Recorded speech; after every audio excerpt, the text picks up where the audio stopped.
Bismillahirrahmanirrahim. Assalamualaikum warahmatullahi wabarakatuh. Perkenalkan, nama saya Muhammad Bima Fikri Hidayatullah. Saya Rita. Saya Nurul Hilmi Akad. Saya Aryani Rizky. Saya Risa Nasution. Saya Siti Erika Juminten Hasibuan.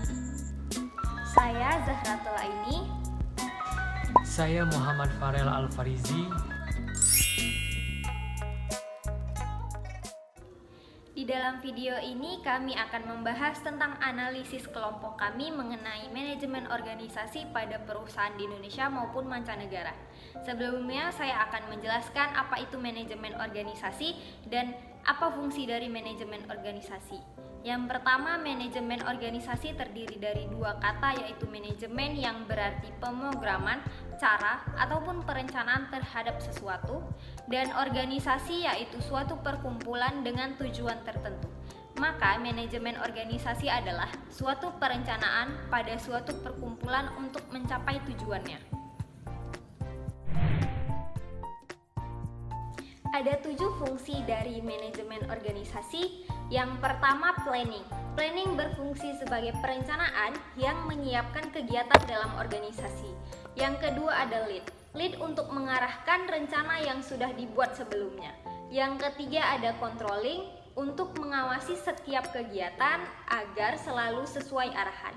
Yang keempat ada organizing, yaitu berfungsi agar pemimpin organisasi dapat merencanakan dan memberikan kebijakan yang efektif.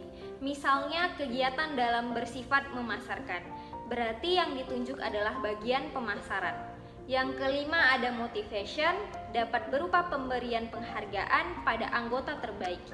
Yang keenam ada staffing, yaitu berguna untuk merekrut anggota baru dan membentuk suasana kerja yang nyaman.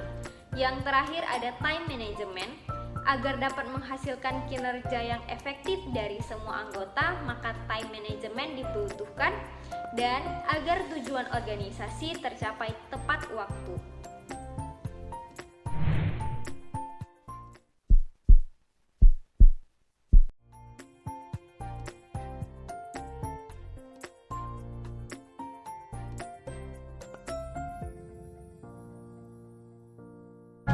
PT Alpen Food Industry tak bergeming. Sikap dinginnya seolah menantang para pekerja yang telah mogok kerja selama sebulan itu. Produsen es krim Aish itu dituntut untuk memperbaiki kesejahteraan dan peningkatan kesehatan pekerja hamil. Perusahaan juga menurunkan besaran penyesuaian upah yang semula menerapkan sektoral menjadi upah minimum non-sektor. Dini Yulianti yang sedang mengandung untuk kedua kalinya mengeluhkan kekurangannya pelayanan kesehatan bagi ibu hamil. Meski adanya pemindahan bagian kerja, tetapi perusahaan masih minim pemenuhan gizi bagi diri dan kandungannya.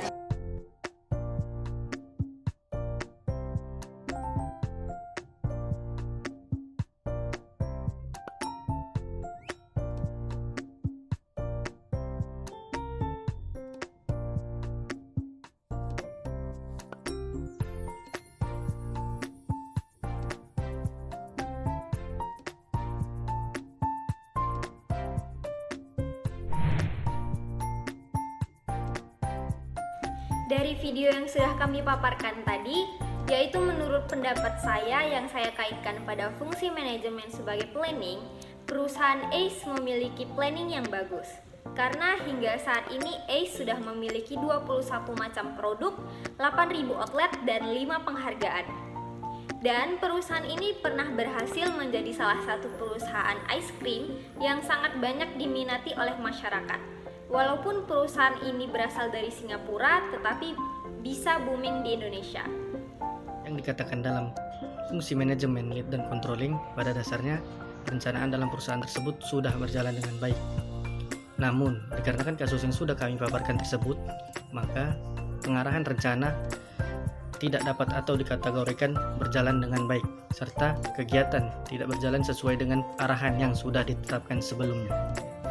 Baiklah, menurut pendapat saya, yang dikaitkan pada fungsi manajemen organisasi sebagai organizing pada kasus perusahaan AFI yang telah dipaparkan sebelumnya, bahwasanya pihak perusahaan tidak memberikan kebutuhan yang efektif bagi para pekerja.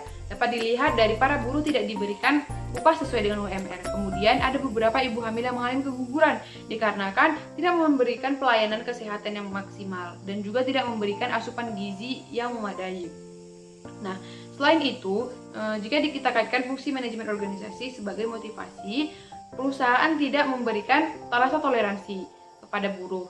Dapat dilihat dari mereka mengenakan uang biaya masuk sebesar 2-3,5 juta, dan juga mereka tidak membedakan antara pekerja yang baru dan pekerja yang lama dalam hal gaji. Kemudian juga mereka memotong gaji para pekerja walaupun pekerja tersebut dalam keadaan sakit. Staffing.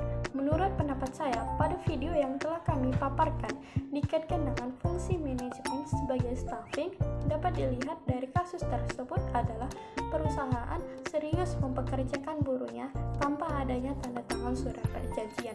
Kemudian, ijazah buruh jasa itu ditahan oleh pihak perusahaan sebagai bukti tanda terima. Oleh karena itu, menurut saya, status perusahaan tersebut tidak memenuhi sifat staffing pada umumnya. Kemudian pada staffing, berkaitan juga pada time management. Menurut saya, dikaitkan dengan time management pada perusahaan API, pada waktu kinerja dapat dilihat dari perusahaan mempekerjakan buruhnya sampai larut malam.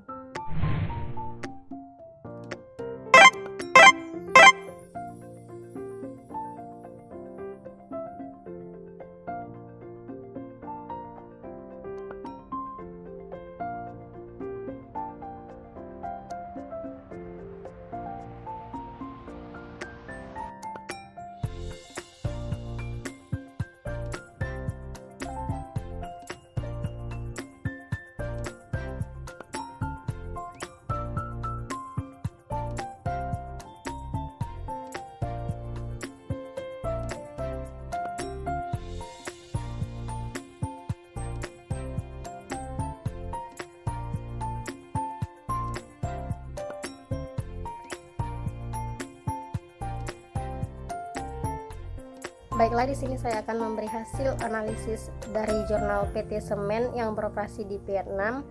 Di sini saya akan memberi mengenai planningnya dan lead.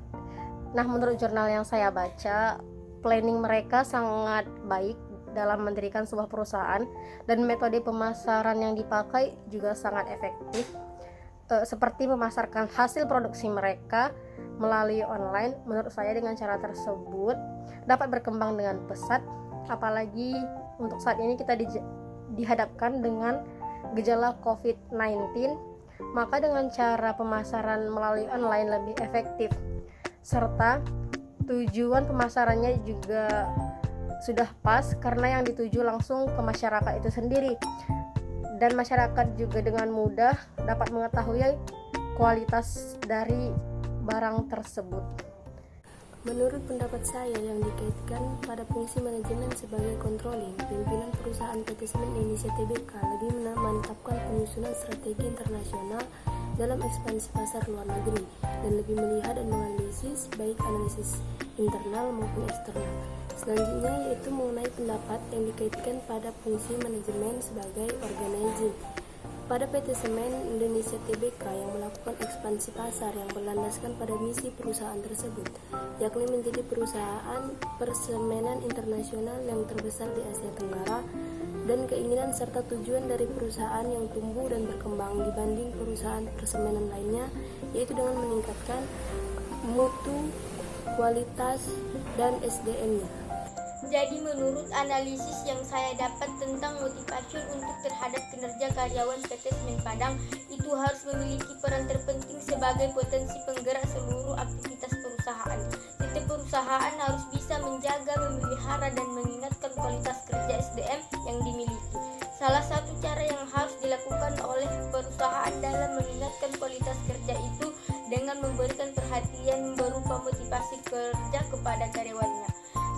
Sedangkan stipping merupakan salah satu fungsi manajemen berupa penyusunan personalia pada satu organisasi sejak dini dari markerut tenaga kerja, pembangunannya sampai dengan usaha agar setiap perusahaan memberi daya guna maksimal kepada organisasi.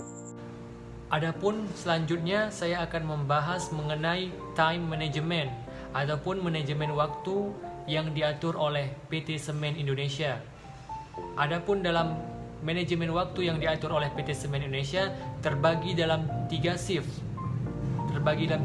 Yang pertama, shift pertama dimulai dari pukul 7.30 sampai pukul 16.30. Sedangkan shift yang kedua dimulai dari pukul 16.30 sampai pukul 23.30. Sedangkan shift yang ketiga dimulai dari pukul 23.30 sampai pukul 7.30. Walaupun sudah terbagi, menurut pendapat saya, walaupun shiftnya sudah terbagi, tetapi tetap saja para karyawan PT Semen Indonesia mendapati kelelahan dan berkurangnya kesehatan akibat pola tidur yang berubah-ubah.